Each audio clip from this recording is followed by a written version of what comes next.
حضور فرماتے ہیں سارے نبی ستائے گئے، میں سب سے زیادہ ستایا گیا۔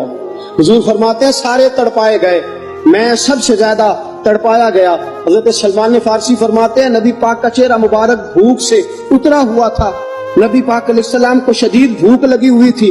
حضور نے فرمایا سلمان 3 دن ہو گئے کھایا کچھ نہیں، چل جا ابو ذر غفاری کے پاس چلتے۔ فرمایا ابو ذر غفاری کے باغ میں گئے، جاتے ہی میں نے حضرت ابو ذر غفاری رضی اللہ تعالیٰ عنہ کے باغ میں جاتے ہوئے جناب عثمان غنی کو بھی لے لیا، جناب ابو بکر و عمر و علی کو بھی لے لیا۔ پہنچے، جا کے میں نے کہا کہ ابو ذر 3 دن ہو گئے نبی پاک نے کھایا کچھ نہیں، 2 جہاں کے شاہ ہیں، پاس کچھ رکھتے نہیں، 2 جہاں کی نعمتیں ہیں، ان کے خالی ہاتھ میں فقر اختیاری ہے، نبی پاک نے خود اس کو اختیار فرمایا، 3 دن سے کھایا کچھ نہیں۔ فرماتے حضرت ابو ذر رضی اللہ تعالیٰ عنہ کی آنکھوں میں آنسو آ گئے، کہنے لگے یار مجھے پتہ ہی نہیں، کسی نے بتلایا ہی نہیں، میں تو سویرے بھی پیٹ بھر کے روٹی کھائی اور حضور اس عالم میں۔ فرماتے ہیں گھر گئے، ایک بکری تھی اس کو ذبح کیا، اپنی بیوی سے کہنے لگے جلدی جلدی روٹیاں پکا، جلدی جلدی سالن پکا، تجھے پتا مصطفیٰ نے 3 دنوں سے کھایا کچھ نہیں۔ دوستو عرب کی گرمی دنیا میں مشہور ہے، صبح کا روزہ رکھا ہے نا آپ نے، اور اب ظہر کے بعد اٹھنا مشکل ہو جاتا ہے، عصر کے بعد بولنا مشکل محسوس ہوتا ہے، لیکن میرے دوستو 3 دن کا روزہ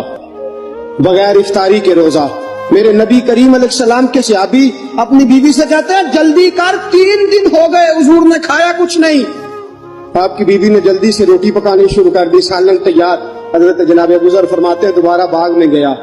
انگور پکے ہوئے تھے، انگوروں کا خوشہ توڑا، پلیٹ میں رکھا حضور کے سامنے، حضور آپ کھائیے، اتنی دیر میں روٹیاں پک کے آ جاتی ہیں، سالن پک کے تیار ہو جاتا ہے۔ فرمایا حضور ایک کھجور اٹھاتے ہیں، منہ میں رکھتے ہیں، پھر بڑی دیر سوچتے رہتے ہیں، پھر ایک انگور اٹھاتے ہیں، منہ میں رکھتے ہیں، بڑی دیر سوچتے رہتے ہیں، پھر ایک انگور اٹھاتے، بڑی مشکل سے 2-3 انگور حضور نے کھائے اور گہری سوچ میں حضور رہے۔ فرماتے ہیں اتنی دیر میں روٹیاں پک کے آ گئی، سالن میرے نبی پاک کے سامنے آیا۔ جب روٹیاں پک کے آئیں، سالن سامنے آیا، حضرت سلمان فرماتے ہیں حضور نے ایک روٹی اپنے ہاتھ پہ رکھی، 2-3 بوٹیاں اٹھا کے رکھی، چاروں کونوں سے روٹی لپیٹ کے حضرت سلمان کے ہاتھ میں دے دی۔ فرمایا سلمان جا فاطمہ کے گھر دے آ، میں نے 3 دن سے کچھ نہیں کھایا، فاطمہ نے 7 دن سے کچھ نہیں کھایا، میری بیٹی فاطمہ 7 دن ہو گئے سیدہ بھوکی ہے۔ تو عزت والے نبی کی عزت والی بیٹی 7 دنوں سے گھر میں بھوکی بیٹھی ہے، وہ شکایت نہیں کرتی، وہ لبوں سے بولتی کچھ نہیں، وہ جانتی ہے میرا باپ دین کی تبلیغ میں نکلا ہے۔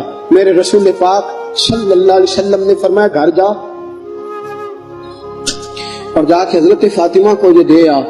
7 دن گزر گئے، فاطمہ کے حلق سے لقمہ نہیں